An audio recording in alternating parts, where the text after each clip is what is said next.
is the most important thing to do.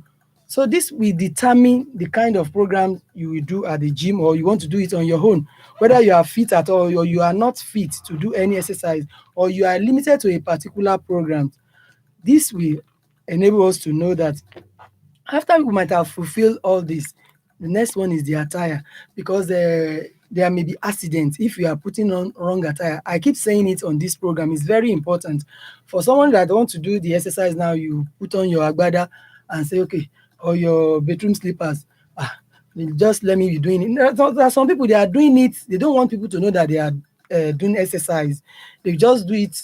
Maybe at least I'm walking around my street, so I will use that opportunity to do the exercise that the doctor said I should be doing 20 minutes walk. So you now put on slippers, you are now walking along the street. Anything can happen. So make sure that you put on the attire that suits the program. So after that, for those who have a treadmill at home, they shouldn't overuse it. They should do it moderately. Everything should be in moderation. Not that I have the treadmill, I can do it anyhow, I can use this anyhow. I mentioned about the BP the other time. Some people will say, okay, I have the Sfig in my house, I can check I checked it yesterday. It was 120. So you don't need to check it again. No. So each time you want to embark on it, once you know you have the record of high blood pressure, try as much as possible to check it and know the state of your heart at that particular time. Is very important. So after we might have done all this, the next thing is the program that we want to do. We need to warm up. Warming up, I keep saying it is very good, because by the time you warm up before you start any exercise at all, if there is going to be accident, it will be minimal, or it can prevent you from having accidents. One of the accidents you can have during the exercise if you have that suddenly, it may lead to something. Maybe you are carrying something, an object that is very heavy. You just quickly drop it and it can harm you. So that's the essence of warming up. You warm up, you start from the low to high. Not that you just go straight to the exercise. I'm doing it. No, that's not the way to do it. Then after you've done that, after the exercise, you want to round off, you need to calm down again. You cool down. You do cool down exercise, you stretch all your body so that you won't feel the impact of that exercise. That some people, after the exercise, they will be complaining about pains because they didn't do any cool down program. There is a program for that as well. So once we have fulfilled all this, we are good to go, and we do it in moderation, at least 20 minutes walk every day. If you cannot do more than that, that one is okay. So that is it on that note. Fún àǹfààní àwọn tí ó jẹ́ pé wọn ò gbọ́ èdè tí a ṣe sọ tán yẹn, a sọ ní èdè abínibí wa kó lè yé wa dáradára. A ní ká tó lè gùn lé eré ìdárayá ní ṣíṣe, àwọn nǹkan kan wà tó jẹ́ pé a gbọ́dọ̀ rí dájú pé a dúró déédéé lórí ẹ̀. Àkọ́kọ́ ni ìfúnpá wa. Bí ìwọ̀n ìfúnpá wa ṣe rí, ẹlòmíì wà ó ní ìfúnpá gíga, ẹlòmíì wà tiẹ̀ lọlẹ̀ ni. Kò séyìí tí ò léwu nínú méjèèjì. Èyí tó lọlẹ̀ gan léwu ju èyí tí ó ga sókè lọ. Torí èyí tó bá ga sókè tó bá ṣe eré ìdárayá yóò mú wálẹ̀. Ṣùgbọ́n èyí tó bá lọ sílẹ̀, nǹkan míì lè yí wọ àárín yẹn. Ló fi jẹ́ pé a gbọ́dọ̀ mọ ibi tí ó wà gbèdéke tó jẹ́. Kì í ṣe pé ká sọ pé Ọlọ́run kú ṣe mi ò kú ní blood pressure tó ga, ó tún lọlẹ̀ jù ni. Tó bá lọlẹ̀ jù ó léwu o. So gbogbo eléyìí la gbọ́dọ̀ fìdí ẹ̀ múlẹ̀. Bákan náà ni ìtọ̀ ṣúgà. Àwọn kan ní ìtọ̀ ṣúgà tó jẹ́ pé tí wọn ò bá ṣe blood sugar test, a lè mọ̀. So tó bá ṣe, wọ́n á ti jẹ́ kán mọ̀. Tó jẹ́ pé ìgbà mìíràn wà tó jẹ́ pé wọn ò ní enough sugar lára. Irú àsìkò bẹ́ẹ̀ yẹn tí irú ẹni yẹn bá lọ gùn lérè ìdárayá, tàbí tó sọ pé mo ní treadmill nílé, mo kàn ń gùn lásán, tó gùn láàrin ìṣẹ́jú 5, nǹkan lè ṣẹlẹ̀ o.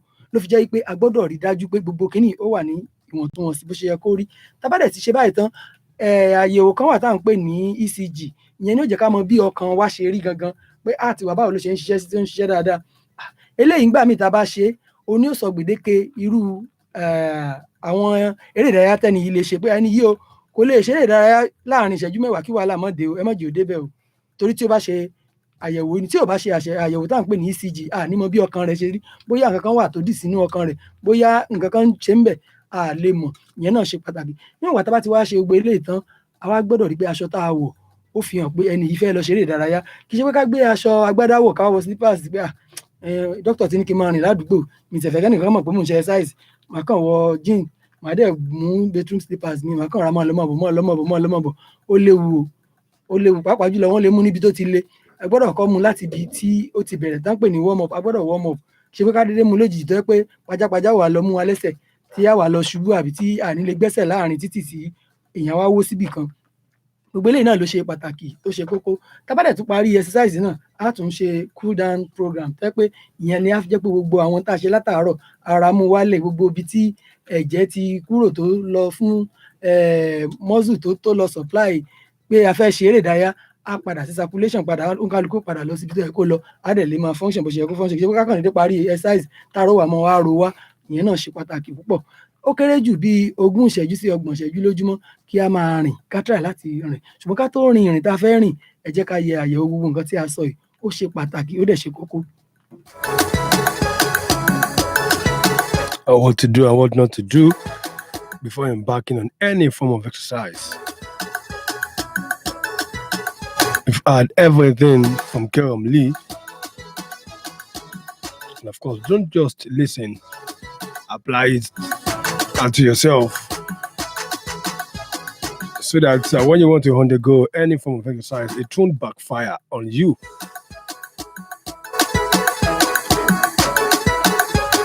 We'll go straight to today's topic. Hypertension. Or also known as high blood pressure. You're very correct. You're correct on that, actually. You're very correct on that. Hypertension and saying high blood pressure are both for each other. So think about the hypertension. Hypertension to ban high blood pressure. Ìkọ̀kan ẹnìyẹn mẹ́nubà. Ìfúnpá gíga. Tí wọ́n bá fi kíní síbẹ̀ sí mọ́nímítà tó máa fẹ́ wò wọ́n á fún un apá báyìí nígbà tí wọ́n wá ń yẹ̀wò yẹn wọ́n á rí pé ó ga. Ó ṣàbà torí àwọn readings tó máa ń get ó ṣàbà gíga ni. Gíga ni. Ìfúnpá gíga. Yorùbá àti translation ìfúnpá gíga. Ìyẹn máa ń kọ́ bóyá apá gangan ni kí ni ẹ̀ ti yá fún. And also, you know that hypertension being something that is very, very common in our days, in our time. So it's not something that technically I won't take glory. Tàbí pé òun ò tí ì rẹ́ nìkan tó ní rí. Tàbá hypertension wò àwọn àjọ àgbáyé tó ń wà nípa ètò ìlera WHO wọ́n fi yé wa wípé ní about 1.13 billion people ló hypertension. Now fún tí nọ́mbà yẹn ò bá yé ní gbogbo àgbáyé gbogbo àwa èèyàn tá wà lágbàáyé yìí àjù bí àbí 7 billion lọ. Àwa ní 1.13, that is let's say ìdá kan nínú mẹ́fà. Ayé ti kú tán. Hypertension ń ṣe àìsàn kan tí ẹ̀ṣẹ̀ máa fi àtùpà wá kiri. It's one disease that is primary very hypertension yẹn gan ó fẹ́ dàbí pé 90% èèyàn ló ní. Bẹ́ẹ̀ni. Primary hypertension. So ló fi jẹ́ pé rate tí ó wà yẹn ó high. Ó high gan. Very, very high. Very, very high. I mean tẹ́ bá adlẹ̀ máa rẹ́ nǹkan tó máa ní bàbá wọn ò ní tàbí ìyá wọn ò ní because ó tún wá jẹ́ àìsàn tó tí. Ìyá àti bàbá ò ní bàbá àti ìyá tán ni traces ẹ̀ wà lára ìyá àti bàbá tí ò ní yẹn ṣùgbọ́n ó wá jẹyọ lára òun. Because tẹ́ bá tó wá wò ó tún wá jẹ́ àìsàn kan tó tún pọ̀ láàrin àwọn èèyàn tó bá ti kọjá ọmọ ọdún 65.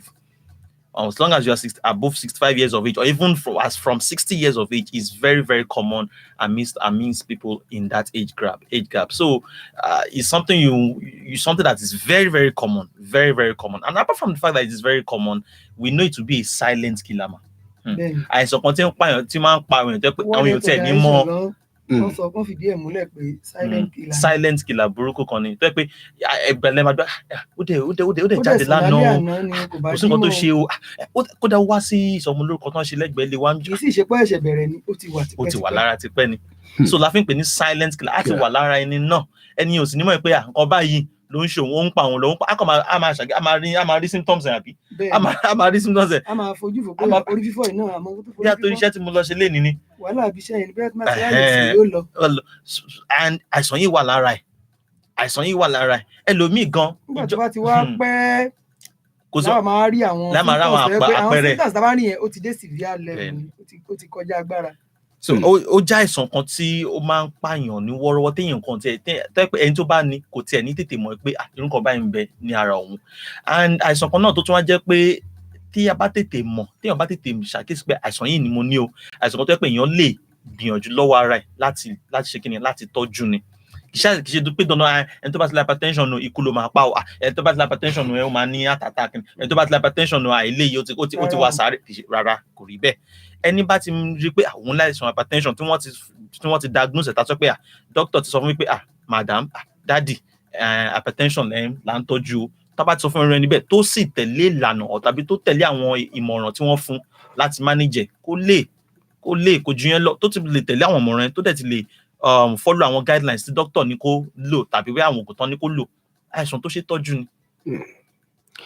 You said it's a silent killer. I'm going to bring two things from there. Silent killer, that means when you talk about something that's really a silent killer, you will not even know this sort of thing is affecting you. But then it's happening gradually. Yes. Now, the danger behind is the fact that does it show any form of symptoms? It does. It does. Orí àwọn nǹkan téèyàn fi máa mọ̀ ló fi jẹ́ pé tí orí bá ń fọ́yàn gẹ́gẹ́ bá ṣe máa ń sọ lórí ètò yìí pé tá bá ti kẹ́ fi orí fífọ́ ẹ̀já lọ ilé ìwòsàn gbogbo àrùn láyé tó bá máa ṣèyàn orí fífọ́ ni yóò kọ́ fi bẹ̀rẹ̀ bí typhoid ó ṣèyàn orí fífọ́ ni bí malaria ó ṣèyàn bí BP bá high náà orí fífọ́ ni bí diabetes náà orí fífọ́ náà ni yóò kọ́ bẹ̀rẹ̀ pẹ̀lú orí fífọ́ yóò ṣe máa mú àwọn ìsọmọgbè yòókù a máa kó rọra. The thing is that it has its own symptoms, but reason why we call it the silent killer is that many of the symptoms that it comes with, you will not know exactly. When it starts happening to people, they may not even have any symptoms at all. But when it now starts progressing, worsen sí, ẹni àwọn máa bẹ òun lórí fífọ́, tàbí bóyá ojú òun ń ṣú, tàbí ojú òun ní báyìí, tàbí òyì ń kọ́ òun, tàbí bóyá ẹ̀jẹ̀ ló ń gba ilẹ̀ tó máa rí àwọn serious symptoms. Pàápàá jùlọ ní àgbègbè wa tó yẹ pé àwọn ò kì í ní appointment pẹ̀lú doctor yẹn ló jẹ́ kó ní ìṣòro díẹ̀ torí pé kí ni wọ́n sọ pé láti ọmọ ọdún 18 years of age ló yẹ kéèyàn ti máa lọ once in a year láti máa check BP èèyàn. Ṣùgbọ́n ta ló ṣe yẹn láti ọlọ́pàá jẹ́ rí láti once in a year. Bẹ́ẹ̀ tiẹ̀ gbé nǹkan tá a fi ń yẹ̀ fúnpá wò tán ẹjọ́ jẹ́ ká yẹ̀ fúnpá lẹ́ẹ̀máa ra nǹkan máa èmi kọ́ Ọlọ́run ní jẹ́ kí n rí. ìfẹ́ mọ̀ kí má mọ̀ nǹkan bẹ́tà torí tí bá ti mọ̀ ní ìsìn ọgbẹ́ lọ́kàn mi ó wà èmi ìfẹ́ mọ̀ ẹ má jẹ́ mọ́ o.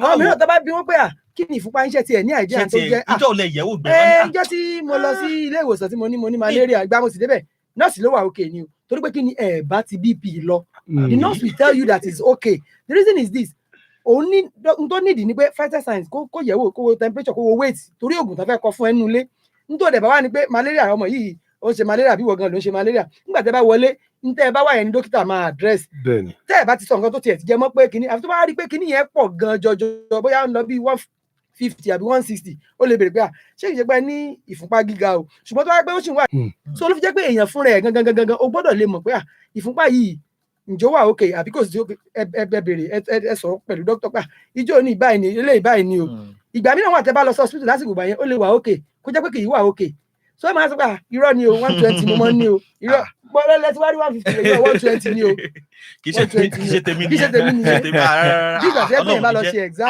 Ọlọ́run tẹ̀ ní jẹ́ ni ẹ̀wọ̀n kan tí lecturer fún mi tó pé mi ò pass nǹkan tó kọ fún mi nù ṣùgbọ́n tí ẹ bá yẹ pé ẹ̀wọ̀n tí mo gbà nǹkan tó kọ fún mi nù bó ṣe jẹ́ nìyẹn.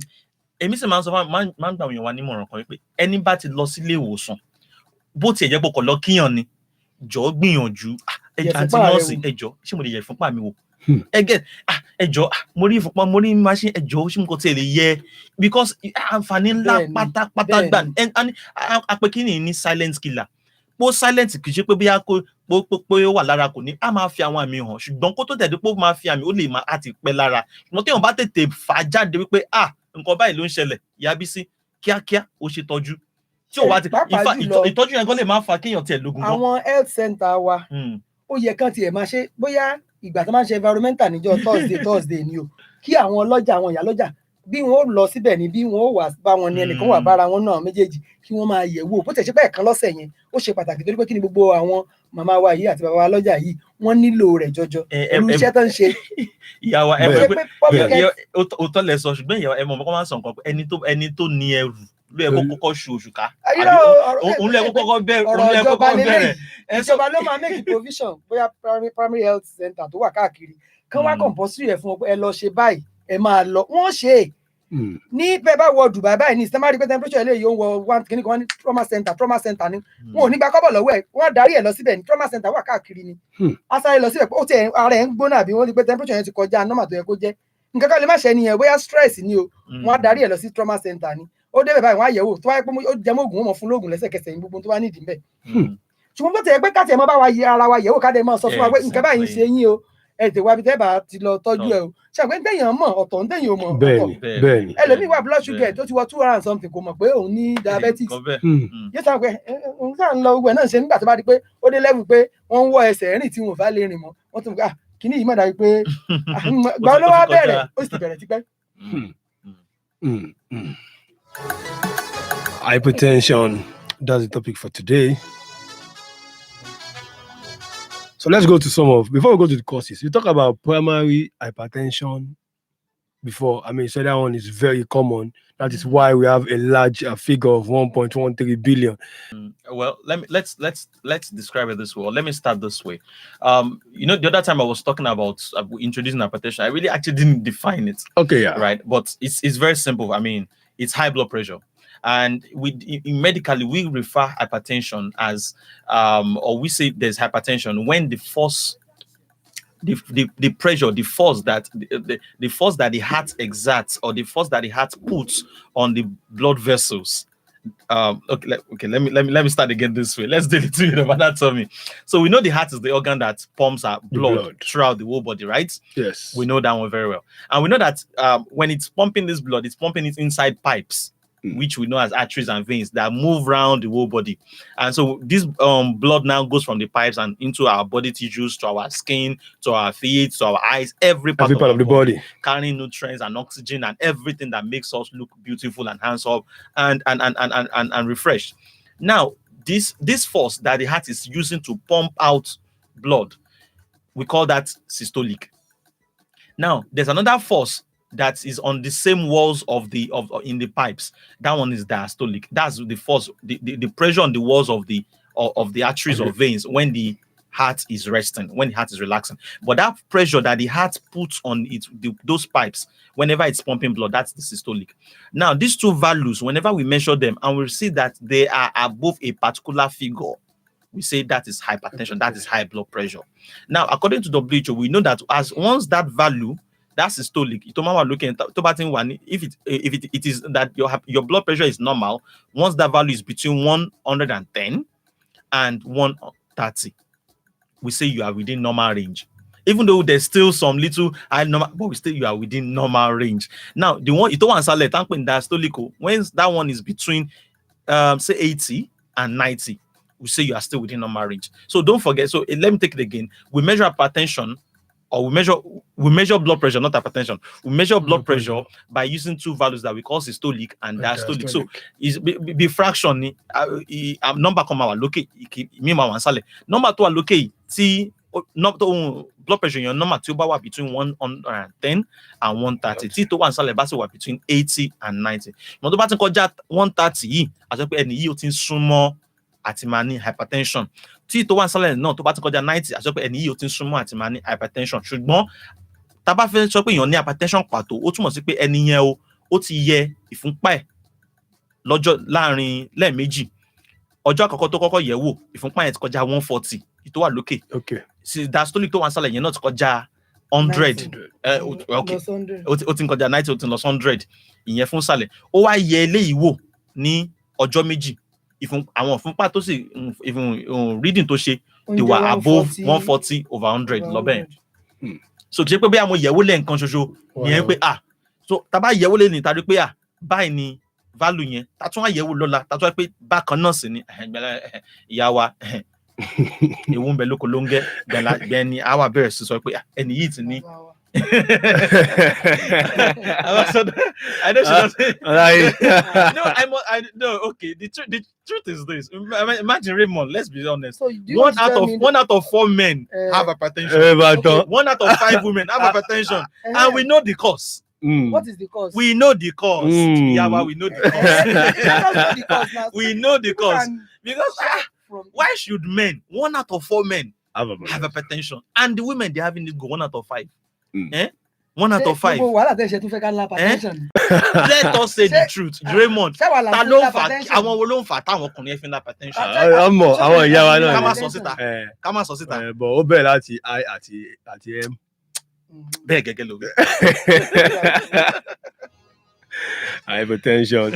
And of course, you were talking about, before we go to, I was saying about the primary and second, whether it's primary and secondary. Yes. So Ambassador mentioned it the other time. So primary is the one we usually feel when, okay, so you check your blood pressure right now. You notice that it is high, right? But that's not how it usually is. And maybe the reason why it's high is because maybe you are under stress, or you are just running an assignment, right? Or maybe you are anxious about something, and you have that occasional rise in your blood pressure, which occurs maybe today too. But it's not like they check that blood pressure and it's more than 140 over 100 every day. No. So the primary hypertension is the usual raised blood pressure that we usually feel, especially when we are stressed, or when we are under some certain environmental conditions, or maybe we're anxious about something. So we call that primary, meaning that it's not dangerous to you. It's just your body reacting to your normal. It's not permanent. It's not permanent. Just coming as a result of stress or. Exactly. So exam we expect that it will not be 120. You understand? We know that it won't be 120. I'm stressing. This person, his or blood pressure will not be within normal range. Expect contract expect a lot. You understand? So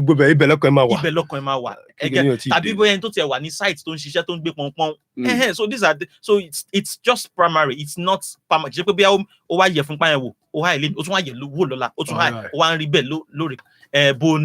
Still normal. Normal there. Ṣùgbọ́n tó bá tún wá ń kọjá tó tún wá ń essentially yóò sì wá mí pé ó máa kọjá 140 ó kàn máa wà above the normal 110 or 120 kó wà. Àlàyé mi yẹn yé. Ṣùgbọ́n tó bá tún wá di pé ó ti ń fa orí fífọ́, tàbí ó ti ń wà above 140 over 100, ó tún wá ń fa orí fífọ́ lára ẹni yẹn, tàbí ó ti ń fa kójú máa rí báyìí, tàbí ó ti ń fa kí ẹ̀jẹ̀ máa jáde láti mú, tàbí ó ti ń fa kẹ́ni yẹn má lè ṣe dáadáa bó ṣe ń ṣe tẹ́lẹ̀.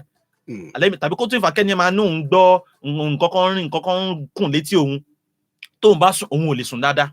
Àlàyé mi yẹn yé. Àwọn àmì yìí ti fi hàn pé ìtò ń ṣe nìyí o, is secondary hypertension. Èyí gangan la ń pè ní hypertension tó ń pa èèyàn gangan. Èyí ni silent killer táwọn wí.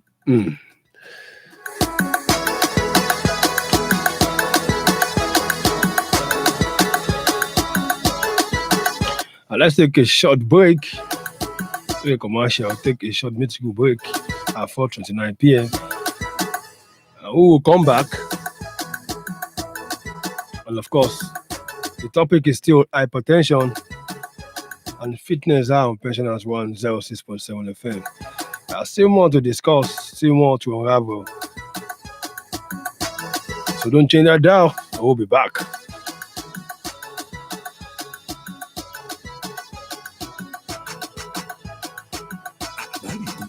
Pensioners FM 106.7. Kásùn kájí kájókòó rẹpẹtẹ kalẹ̀ ojoojúmọ́ dẹ́rẹ́bà ni wọ́n máa lò sa ìgbà wo ló ṣeré ìdárayá gbẹ̀yìn ọmọ nípa ribiribi tẹ́rẹ̀ ìdárayá ń ṣe lágọ̀ọ́ ara gbogbo ẹ̀kọ́ lóògùn lílò ní gbogbo ìgbà àìbọ́kùnrin ọ̀pẹ́ rẹ lórí ìtẹ́ ọ̀pẹ́ rẹ ń gbára kùtì exercise ní Keramli Gym and Fitness Center ló ń pàkíyèsí rẹ sí wípé lẹ́kalẹ́ka là yéré ìdárayá tí málàfíà bágọ̀ ara ẹni àwọn ọ̀dọ́ àtàgbàlagbà tó ń darapọ̀ níbẹ̀ wọ́n mọ̀ wípé àǹfààní àìlẹ́gbẹ́ ni wọ́n ń rí lágọ̀ọ́ ara wọn o volleyball swimming table tennis bọ́ọ̀lù ẹlẹ́yin àfọwọ́pá lórí pátákó gbogbo eré ìdárayá wọ̀nyí ó yàtọ̀ sí pé ó ń fún ọ lálàáfíà nìkan tó bá tún yàn án ń ṣàṣẹ láti ẹ ó tó rọ́wọ́ mú Keramli Gym and Fitness Center irinṣẹ́ eré ìdárayá ìgbàlódé kúnbẹ̀ dẹnu máa rẹ léèmà lọ sáré látọ̀jọ́ sí Mọ́kọ́lá ó léwu ní pópó ó lè sá 440 lójú kan tó sì làágùn àrùn dànù bó fẹ́ sangun di ẹ̀rìmọ́ igẹ̀ àkótágìrì irinṣẹ́ ń bẹ bọ́dà bá pọ̀jù lára alára ò ní lè dágbé mẹ́rẹ̀ ìdárayá lọ́kùnkúndùn kàn sí Keramli Gym and Fitness Center Ọbáfẹ́mi Awólọ́wọ̀ Stadium former Liberty Stadium Offering Road Ìbàdàn telephone 003-201-4009 003-201-4009 bó ṣeré ìdárayá Keramli lọ̀rọ̀ kan.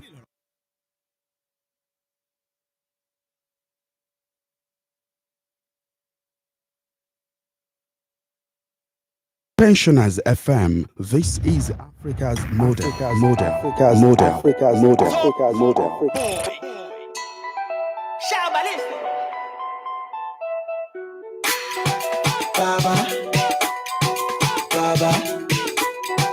Baba. Baba. Maybe you want banga, Baba. Baba. You can never stop on spin all, Baba. Never stop on bad, Baba. I get you more, say, Baba. I'm a timo, go to Shalaye, Baba. Oh yeah, wait for the moolah, Baba. That's the one for the Baba. Oh yeah,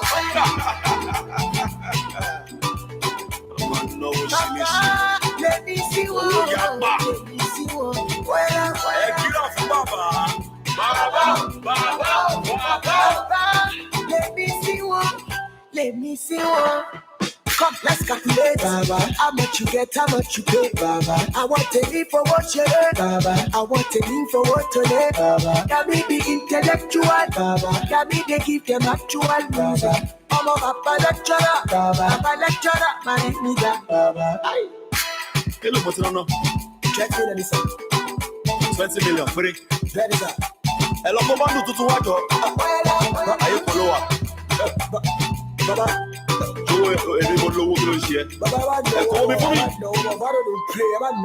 Maybe you want banga, Baba. You can never stop on spin all, Baba. Never stop on bad, Baba. I get you more, say, Baba. I'm a timo, go to Shalaye, Baba. Oh yeah, wait for the moolah, Baba. That's the one for the Baba. Oh yeah, Baba. Let me see one. Let me see one.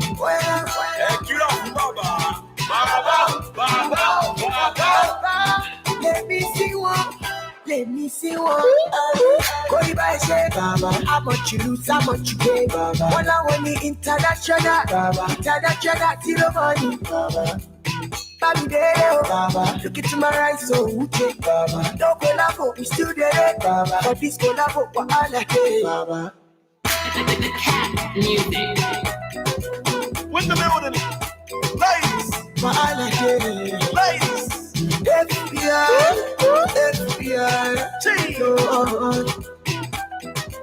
where she's bottom of the great.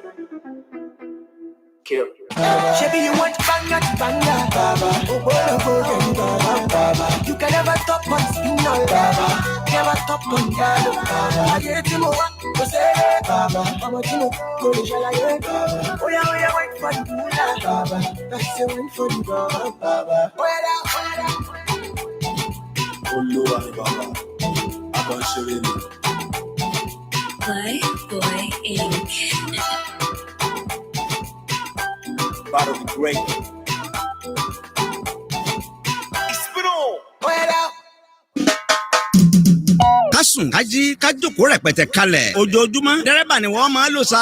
Ìgbà wo lo ṣeré ìdárayá gbẹ̀yìn ọmọ nípa ribiribi tẹ́lẹ̀ ìdárayá ń ṣe lágọ̀ọ́ ara gbogbo ẹ̀kọ́ lóògùn lílò ní gbogbo ìgbà àìbọ́kùnrin ọ̀pẹ́ rẹ lórí ìtẹ́ ọ̀pẹ́ rẹ ń gbára kùtì exercise ní Kiram Lee Gym and Fitness Center ló ń pàkíyèsí rẹ sí wípé lẹ́kalẹ́ka là yéré ìdárayá tí málàfíà bágọ̀ ara ẹni àwọn ọ̀dọ́ àtàgbàlagbà tó ń darapọ̀ níbẹ̀ wọ́n mọ̀ wípé àǹfààní àìlẹ́gbẹ́ ni wọ́n ń rí lágọ̀ọ́ ara wọn o volleyball swimming table tennis bọ́ọ̀lù ẹlẹ́yin àfọwọ́pá lórí pátákó gbogbo eré ìdárayá wọ̀nyí ó yàtọ̀ sí pé ó ń fún ọ lálàáfíà nìkan tó bá tún yàn án ń ṣàṣẹ láti ẹ ó tó rọ́wọ́ mú Kiram Lee Gym and Fitness Center ìrìnsẹ̀ eré ìdárayá ìgbàlódé kúnbẹ̀ dẹnu máa rẹ ilé mà lọ sáré látọ̀jọ́ sí Mọ́kọ́lá ó léwu ní pópó o lè sá 440 lójú kan tó sì lágùn àrùn dànù bọ́ fẹ́ sangun di ẹ̀rìmọ́ igẹ̀ àkótágìrì irinṣẹ́ ń bẹ bọ́dà bá pọ̀jù lára alára ò ní lè dágbé mẹ́rẹ̀ ìdárayá lọ́kùnkúndùn kàn sí Kiram Lee Gym and Fitness Center Ọbáfẹ́mi Awólọ́wọ̀ Stadium former Liberty Stadium Offering Road Ìbàdàn telephone 003-201-4009 003-201-4009 bó ṣeré ìdárayá Kiram Lee lọ́rọ̀ kan.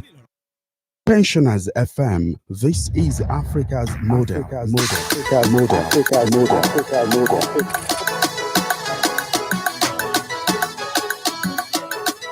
Welcome back from the break. Kiram Lee Gym and Fitness Center. If you want to do any form of exercise, you want to keep fit, and of course, definitely you can go straight. And of course, the music for you. I hope you are able to dance. Dancing is definitely part of keeping fit. I hope you are able to shake body for some minutes. We're back, of course. Before we continue our discussion, we'll open the phone lines. So take your pen, take your phone. Have the phone numbers 09081111067, 09081111067, or 08080101067, 08080101067. The studio lines.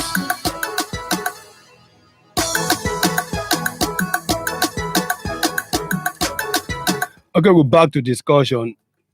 Before we move further, how many times should we actually check?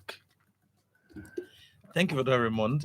In fact, that's one important question because a lot of times I've even had people who had the sphygmanometer machine at home. They'll ask us, doctor, ìgbà wo mélòó tí ẹ ká máa yẹ kíní yìí wò gan? Tẹ́ máa kọ àwọn readings tẹ́ bá ń ṣe sí àárọ̀, ọ̀sán, alẹ́. Bẹ́ẹ̀. So you, in fact, tẹ́ bá lè tó ṣe láàárọ̀ tó pé ìgbà tí mo ṣe láàárọ̀ reading tó fún mi rè, ìgbà tí mo ṣe lọ́sàn-án reading tó fún mi náà rè, ìgbà tí mo ṣe lálẹ́ reading tó ẹ lè mọ̀ pé ìgbà báyìí ló máa ń lọ sókè tàbí ìgbà báyìí ló máa ń wálẹ̀. In fact, ẹ tiẹ̀ lè sọ pé àbẹ́gbà ẹ̀yìn tí mo lògùn mi ó ló lọ sókè tàbí ẹ̀yìn tí mo lògùn mi ló wálẹ̀, èèyàn máa lè sọ náà pàtó. In fact, pẹ̀lú yẹn gan ẹ tiẹ̀ tún wá lè sọ pé àwọn báyìí ni mo máa ń ṣe tó máa ń fà á tí ó fi ń lọlẹ̀. Ẹni tó jẹ́ pé ìgbà tó bá ṣe nítorí pé ìgbà tó bá ṣe lọ́sàn-án ló máa ń lọ sókè, àmọ́ pé bí àtòrí ọjà tí mo tiẹ̀ wà ló ń fà á tí bí àwọn nǹkan tí mo ń ṣe lọ́sàn-án. Ìwọ tó bá tẹ̀ jẹ́ pé o wá ṣe bí o ṣe lálẹ́ ni wáyé pé ìgbà tó ṣe lálẹ́ yẹn, ìgbà tí àwọn ọ̀rẹ́ ẹ̀ kan wá bá ẹ tán náà fẹ́ máa bẹ ẹ tó jọ́, ìgbà yẹn ló lọ sókè àti pé àwọn ọ̀rẹ́ ilé yìí bóyá kí n yà fún wọn àbí ẹ̀pẹ̀ ẹjọ́ tó máa bá mi sọ ẹjọ́ yóò tún gbé fúnpá mi sókè. ẹ bá jẹ́ sọ pé ẹjọ́ dáadáa. ẹjọ́ ìgbà tó máa gbẹ́jọ́ ìgbé ni ìfúnpá ó lọ sókè, ẹ wá jẹ́ ń sá fún ẹ má wà mọ́. So tá bá ń yẹ̀wò lẹ́ẹ̀mẹ́ta bẹ́ẹ̀ láti ẹ̀yìn tá ń yẹ̀wò lóòrèkóòrè á lè jẹ́ ká mọ̀ pé bàbá yìí wọ́gàn wàá lè mọ nǹkan tó yẹ kó ṣe tàbí nǹkan tó yẹ kó má ṣe. lọ́sọ̀ ẹ jẹ́ kí n chip nǹkan sí nǹkan tẹ̀ ń sọ yìí. Yes, ma'am. Kí wá ṣe yí pé kí kọ́mọ ṣubú nìsí pé kí n sáré jẹ fúnpá mi wò àti kí sáré ṣẹlẹ̀ bẹ́ẹ̀ ni o bẹ́ẹ̀ ni o accident ṣẹlẹ̀ bí kan kí n sáré jẹ fúnpá mi wò kò síbẹ̀ ṣe fẹ́ yẹ̀wò ńgbà náà yóò fẹ́ times 3 tó ń jẹ́ o. torí ṣọ́ọ̀kì yẹn ìjáyà pé ó tutù tó báyìí ó lè pààyàn o. ṣé kó tá pé èèyàn fọlá jiyọ pé tó pé mo nínú ilé wọ́n pariwo bí kí n sáré yẹ̀wò bóyá lọ òkè ẹ mọ̀ ṣe bá wọn. ẹni ìyàwó ẹ̀ kú lọ ni tó wá ní àbàtẹ kò ní ní fúnpá gíga. tí ó bá tó wá ní gángan ló fẹ́ ní. ó yà mí lẹ́nu. fáwọn tó nílé nìyẹn na àwọn tí ò wà nílé. fáwọn tó nílé ni à ń sọ lórí àwọn tó nílé ẹ lè máa fẹ́ fọlá jiyọ. bẹ́ẹ̀ni gbọ́ pariwo kan mẹ́ jẹun bóyá kí ní ìsinmi òkè tó pariwo tí mo pa ní ìsìn kí ẹ pé ká máa dìdì lọ pariwo àbí ká ẹ ṣe jàǹgbọ̀n kankan bá fa wàhálà kankan jẹ́ ń lọ yẹ̀wò bóyá kí ní. dókítà mo yẹ fúnpá ẹ̀wò nísìn ó lọ mo dẹ̀rẹ̀ kó lọ sókè ẹ má bínú first na má bínú ẹ má bínú kí ló ṣẹlẹ̀ kẹ́ tó lọ yẹ fúnpá yẹn wò ṣé time tẹ máa yẹn actually mo kàn ṣàkíyèsí pé wọ́n pariwo nílé kejì tàbí kódà ẹnìkan ará ilé mi ló jẹ mí lówó mo kọ́kọ́ lọ kí fún nígbà tí wọ́n á kí fún tí wọ́n á dé wọ́n á yẹ fúnpá bàbá ẹ kọ́kọ́ lọ kí fún ara lè tó jẹ yín lówó nígbà tẹ́ wá dé ẹ wá yẹ fúnpá wò ẹ wá ń pe dókítà lórí dókítà o mo yẹ fúnpá mi wò ó ga sókè ṣé kí n lo oògùn ní máa ní bàbá ẹ ní sùúrù ẹ lọ jà tán ni bẹ́ẹ̀ ni mo lọ jà ẹ kọ́kọ́ calm down ẹ lọ sùn náà tẹ́ bá ti sùn tẹ́ bá jí ẹ wá yẹ̀ wò kẹ́ wá pè mí kẹ́ sọ mí dókítà nǹkan tẹ̀lé sọ lẹ́ẹ̀kan yẹn tó ní o ìfà ọlọ́ba nínú ilé ẹ máa abuse ẹ ní èyí tí a sọ yẹn.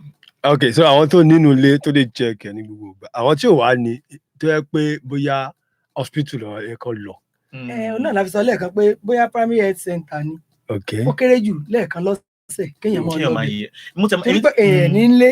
ṣé ló máa ń bóyá ohun owó iye báyìí nǹkan kan. èmi tẹ̀ máa ń fẹ́ ìyá wa kí ni yóò le nǹkan tí gbogbo tá lè rà fáwọn òbí wa ni ṣẹgẹ nǹkan tí yàn lè rà fún òbí ẹ ní dádì mọ́mì ìfúnpá yìí machine yìí torí pé àwọn tí ò bá mọ bá ṣe ń lò ó ti wà simple nísìnyí ó ti ní digital form ní pé digital form ṣe wà náà ẹ lè pé fún àwọn ìyá tí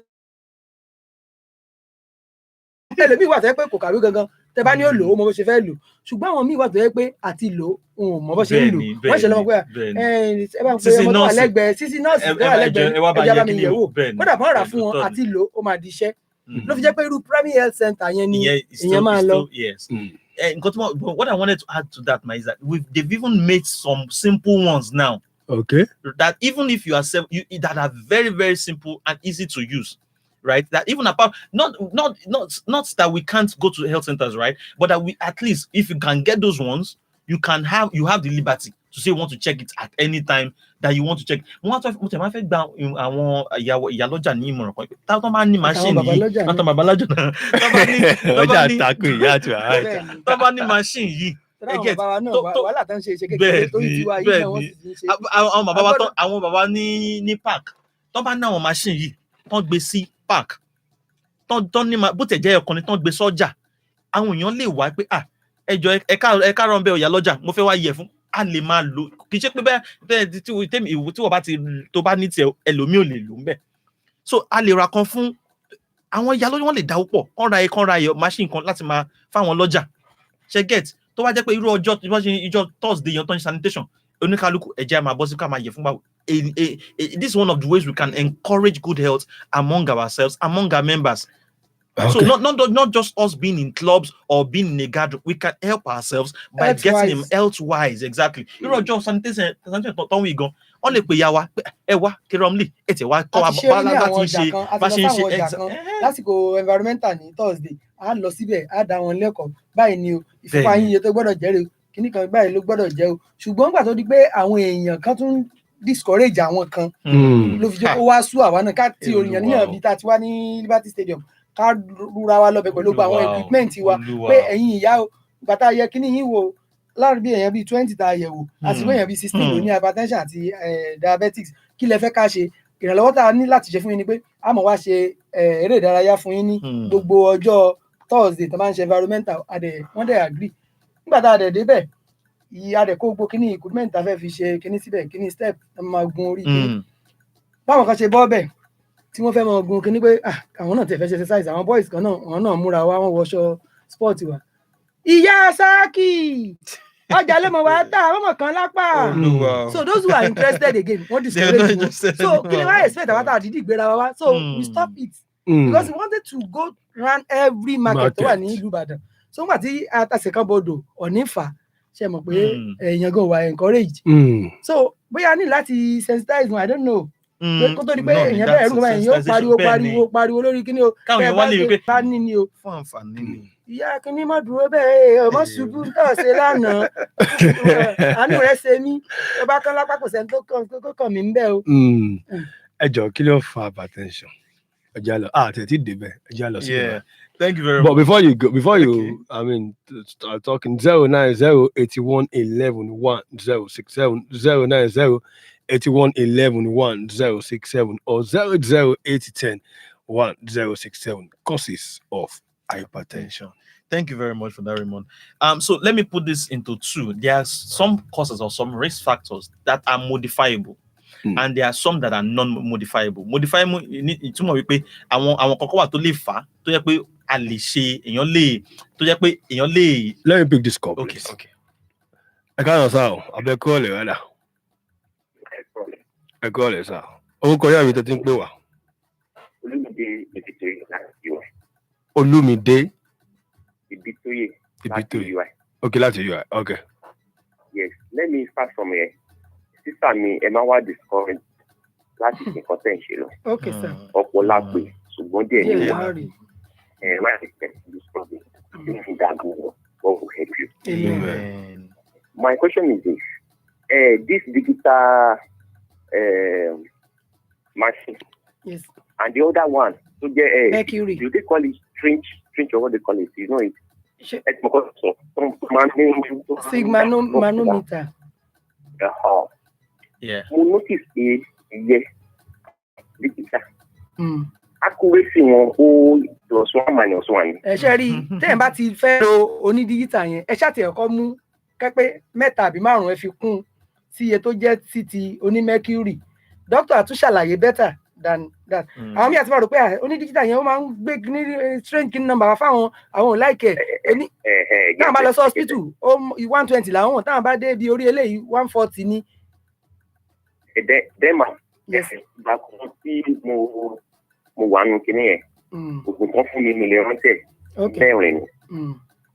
Then later wọ́n wá rí bílẹ̀ tẹ̀ ẹ̀yọ̀ kan onífà àbí wọ́n sọ ìyẹn ọmọ kan 10 milligram wọ́n máa ń kọ́ tẹ̀ sí 2 kí wọ́n tó lò ó. Bẹ́ẹ̀ tí wọ́n fi bá ṣẹ́ẹ̀kì kíní ni ó yìí máa ń wà èmi ò ní ìbílẹ̀ ìgbà kí ló dé sì fi máa lo mẹ́rẹ̀ẹ̀rin tí mo ń lò yọ yìí lọ yẹ tẹ́lẹ̀. ṣe rí kíní kan pẹ̀lú oògùn máa ń ṣàlàyé fáwọn èèyàn ni pé tí dókítà bá sọ pé ẹ máa lo oògùn ẹ máa lò títí di pé ìjọ tó bá sọ pé ẹ máa lò ẹ má discard ẹ without the doctor's knowledge. ìyẹn náà kọ́kọ́ jẹ́ àkóbá alákọ̀ọ́kọ́. ẹlẹ́ẹ̀kejì ẹlòmíràn ni pé mo ti ń lọ tọ́jú lóru tí má ti lo kíní kò bá nílò mọ́. ìmí ìwọ̀n tó yẹ pé tẹ bá complain fún doctor pé kíní ṣì ń high náà ni wọ́n á change oògùn yẹn tàbí kán change milligram ẹ̀ bóyá 250 milligram ni wọ́n change ẹ̀ sí 500 àbí kán tún change oògùn oríṣiríṣi ni ìmí bóyá méjì náà ni ẹ máa lò wọ́n lè sọ́dọ̀ lẹ́ẹ̀kan. tí èèyàn bá ti lọ complain fún doctor knows the best thing to do but àwọn èèyàn wa wọ́n máa ń rò pé kíní yíyá rẹ mo kàn ń lò látijọ́ èmi ò rí result doctor mọ nǹkan tó ń ṣe àǹtí ẹ̀rẹ́dí kíní yìí ẹ má jẹ́ àtanra wa jẹ kò ní oògùn kò ní cure but èèyàn manage bẹ́ẹ̀ bá ṣe wá lè manage ẹlòmíràn ti manage 25 years. Okay. Then the last one is this one. Yes. Tó bá tó time kan you know they use one English for it. ọwọ́ mi a máa ṣe di pé my fingers a máa di pé ó ń gbọ̀n. No ó jẹ́ tí ó ń gbọ̀n di pé ó pọ̀. Mo ti forget òyìnbó yẹn náà kò sí ìgbà tí mo lọ sí hospital nígbà yẹn. Ṣé di pé out of the 5 fingers nìyẹn. Bẹ́ẹ̀ni. Méjì bẹ́ẹ̀ ó lè. ó ń kúrìrì bígbà tó ń kúrìrì tó fẹ́ fold. Tó fẹ́ fold because they mention one medical name for it I couldn't remember. Okay. Well, the important part of it there is that bó ṣe bí symptom yẹn ṣe appear yẹn ẹ máa ń láti rí doctor tó manage yín gangan. So wọ́n lè mọ̀ pé wọ́n á mọ̀ progression bí tó ti bẹ̀rẹ̀. At least wọ́n á tún lè examine ẹ̀ gan fúnra wọn á ṣẹlẹ̀ lójú wọn wọ́n á rí bó ṣe ń rí and they will be able to now say okay exactly nǹkan báyìí oògùn báyìí ló máa fún yín in fact nǹkan tó ṣẹlẹ̀ ó lè jẹ́ side effect lára àwọn oògùn tó ń fún yín. oògùn tó ń lò. Ṣẹ̀gẹ̀t ó lè jó òun ní side effect but ó lè jó òun. It could be even. ó lè jẹ́ pé condition yẹn tún deteriorate. Exactly. It could be even a sign of the problem of the problem itself. So it could be a lot of things. But your doctor that's managing you, òun ló máa jókòó pẹ̀lú máa manage. I fojú rí. I examine it. I'm extent today. I will say nǹkan báyìí pàtó la máa ṣe sí. Get àlàyé yẹn. That's number one. That's and in addition to what our mother rightly said, God bless her, she mentioned that àwọn oògùn tẹ́ ń lò ẹ má ní dáwọ́ lórí ẹ̀ if your doctor has not recommended that you should exactly. So just follow the same regimen that your doctor has outlined to you. And this therapy, sir. Hello, sir. Yes, sir. Tẹ́ bá ti jí láàárọ̀ ẹ lọ sí bedroom yín ẹ lọ síbi tí mirror wà ẹ máa ṣe tongue rolling ẹ máa roll tongue yín láti prevent pé kéèyàn ní stroke àbí bóyá kí ẹ lọ wà partially ṣe mọ̀ ẹni tó bá ti ní issue hypertension tó bá ti jí láàárọ̀ ẹ ṣàbọ̀ síbi mirror ní toilet ẹ ṣe tongue roll to the left right side ẹ ṣe láàrin 1 minute kẹ̀dẹ̀ kúrò mẹ́ ẹ bá dẹ̀ fẹ́ count ẹ bóyá 10 or 15 to and fro báyìí tẹ́ bá ti ń ṣe tongue rolling á prevent him from having àwọn nǹkan kankan ṣá. Thank you so much. 09081111067 or 08080101067. Once again, 09081111067 and 08080101067. Let me go. I don't want us to forget this before we go to the courses. Yes. He was talking about the digital and the mercury one, and said there is a kind of strange numbers that comes. Well, the truth is that with every measuring instrument that we have, there can be, and with the different types we have, there can be discrepancies in the values they give us. However, it does not mean that they are not helping us to monitor what we should monitor. So even if there are discrepancies there, we should understand that okay, maybe value of 5. Okay, you understand, and still take the measurements as what is needed. Yes, my shigoma. Kilo koya you do think Mommy favor láti Olúyọ̀lé. Mo fẹ́ sọ fún mọ́mì wa yẹn pé kán má relent o, kán bá wa jíjáwó sí láti máa dá àwọn ìyá wa yẹn ní àti bàbá wa láti máa ṣe nǹkan tó ń fẹ́ ṣe kán má dìkù rárá. Torí pé tí wọ́n bá rí àrídájú nǹkan wọn fẹ́ gbà láti lò ó láti ṣe. Yàtọ̀ sí pé kán ní àwọn ohun àgbo àwọn ṣe gbogbo èyí. Nǹkan òyìnbó tí ò bá ti ní díẹ̀ tí explain dáadáa fún wọn ó máa ń pẹ́ díẹ̀ kan tó gbà mọ́ra. So nǹkan tí mo fẹ́ sọ nìyẹn pé ṣé máa wọ́n. Ẹ ṣé gan ni mà. Ọlọ́run yìí náà lọ́wọ́. Ẹ ṣé mà. Thank you very much. Thank you very much. Thanks. Àwọn angẹ́lì méjì ti bá So the body. Angeli ọkùnrin àti Angeli ọkùnrin àti complete perfect. Olúwa Adémi náà lóhun báyìí. Olúwa Adémi náà lóhun. Kọ́ wá lè mọ fóun. We're talking about the causes. So much, yeah. The causes quickly. So I was saying that there are some of them that are modifiable, and there are some that are not modifiable. Modifiable meaning that there are some that are yipada, that we can adjust them, and there are some that we cannot adjust at all. And in terms of these risk factors, the ones that we cannot adjust, they are simple: age. Which I mentioned it the other time that about 60, 65 is highly likely that person will develop hypertension as a disease. That's one. Or maybe someone that is having kidney problems or having diabetes as a condition. These persons are likely to even develop hypertension as time goes on. Those are the ones that you cannot change. Those are the risk factors you cannot change. But for risk factors that can be adjusted, like someone taking alcohol, you are likely to have you are likely to have hypertension because of the alcohol you are taking, because of the smoking you are doing. You can likely to have hypertension. And the salt intake. This exactly. Yeah, why you're seeing but any continue brother Daruko lo ṣe kíni lórí Instagram. Ó lóhun dáná ni òun so oúnjẹ. Òun sì fẹ́ káwọn èèyàn rí bóun ṣe ń ṣe Indomie. Ló bá mú kíni àgọ́ iyọ̀. Ló bá bẹ̀rẹ̀ sí wọn ṣe. Lóhun wọn ṣe but I don't eat slow. I don't eat salt too much. Did I mention any? What do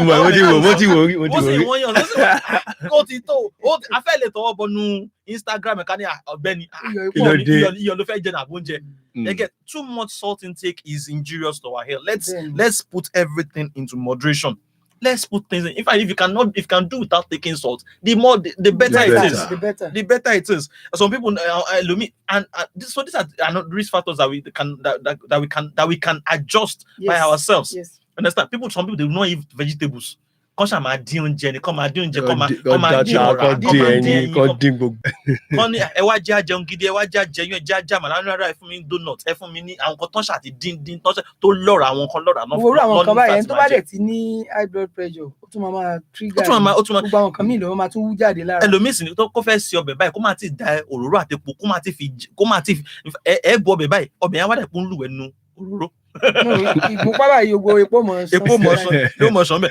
Ẹlòmíì sì nìyí gbàtẹ́ bá ní ẹlòmíì another risk factor ni ó wà at a high rate of having hypertension. Tàbí kan tó ní gbogbo ibi tó yẹ kí ẹ̀jẹ̀ ó gbà kọjá láti dibẹ̀. So kò sí bẹ́ẹ̀ jẹ̀ ṣe fẹ́ lọ. Àfi ká gbàgbé ìwé ẹ̀sìn. Ẹni tó tẹ̀ wá ní tí ẹ máa sọ́dọ̀ ni ẹ máa bọ̀ ní gym ẹ já wá ṣe exercise. Tàbí ẹni tó ní tó bá ti débi iṣẹ́ kó ṣàwà lórí ìjókòó ni àwọn eléyìí they are at high risk of developing lots or who do not take time out to have good sleep. They will have hypertension. They will have hypertension. If you are doing all this, the one that you can change, you're smoking, alcohol, excess salt, and of course you are obese. We've been given some kind of advice today. Change them. You can modify so instead of managing something for the next 20-something years, it's better we prevent it. Exactly. And on this, let's even mention exercise number one. That's tí ẹ bá bẹ̀rẹ̀ exercise àwọn exercise kan tó yẹ pé tẹ́ bá ṣe kò síbi tá hypertension fẹ́ gbàdúrà lára yìí.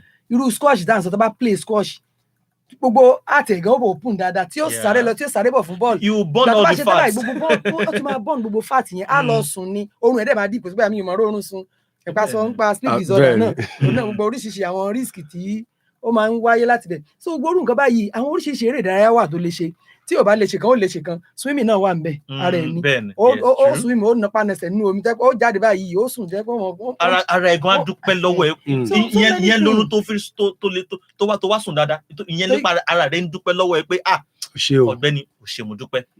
And we must also mention this ambassador that if you notice or if you know that a member of your family, maybe your father, genetic factor. Bless you, sir. Yeah, thank you. Ìbá ṣe pé bàbá àbí ìbá ṣe yàtọ̀ ti kẹ́fí pé kí á mà ní hypertension kò máa múra ẹ̀ lẹ̀. Ewu ń bẹ lóko ló ń gẹ́. Àwọn ìgbà tí àwọn bàbá yẹn ní ó pẹ́ kan tó ní torí gbogbo lifestyle ìgbà yẹn ó yàtọ̀ sí tìsí. Àwọn ọmọ sì at 20 something lẹ́lòmíì ti ní hypertension.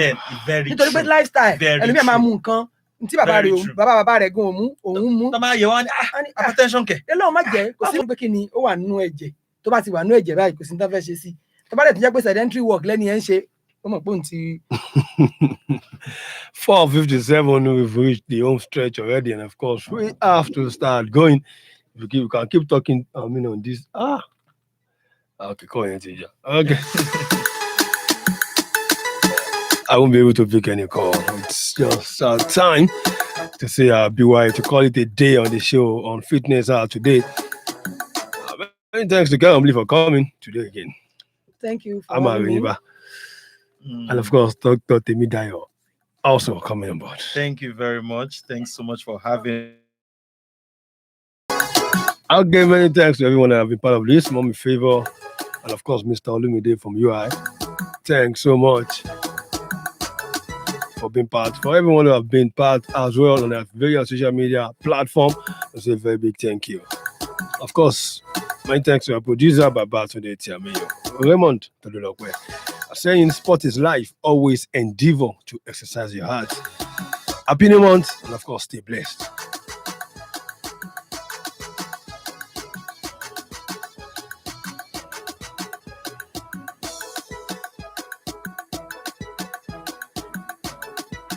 Pensioners FM. This is Africa's model. Pensioners FM ó ti dé. Pensioners FM ló mì tìtì. Rédíò àgbà fún àwọn àgbà. Ọ̀dọ́mọdé lọ́kùnrin lóbìnrin ògbẹ̀yìn. Àgbàlẹ̀tù ọmọdé làwọ̀. Ẹ̀kọ́ kan kún ọgbọ́n ẹ̀gbà mọ̀ fún ìmọ̀. Ẹ̀wà polówó ọjà ohun òmìnira lẹ̀ ń gbọ́ yẹn. Let's go there.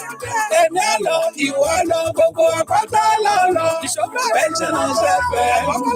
Èmi àlọ́ ṣe polówó mi níbẹ̀ o. Ẹ̀wà polówó ọjà lọ́dọ̀ wa. Oníṣẹ́ ọwọ́, oníṣòwò, òṣìṣẹ́ aládàáni, ìyálọ́jà, babalọ́jà, ẹgbẹ́ ọlọ́sìn ẹ̀dìẹ, onígbàrúgbé, ilé oúnjẹ, lówó tí ò gara, ìròyìn tó ń lọ lọ́wọ́ láyìíká àti àyídà, ìṣínilétí, ìlanilọ́yẹ̀, ìfọ̀rọ̀wérọ̀, orin jọ́hun tí ò ṣeé gbàgbé àtorin ìgbàlódé. Pensioners FM ló léde torí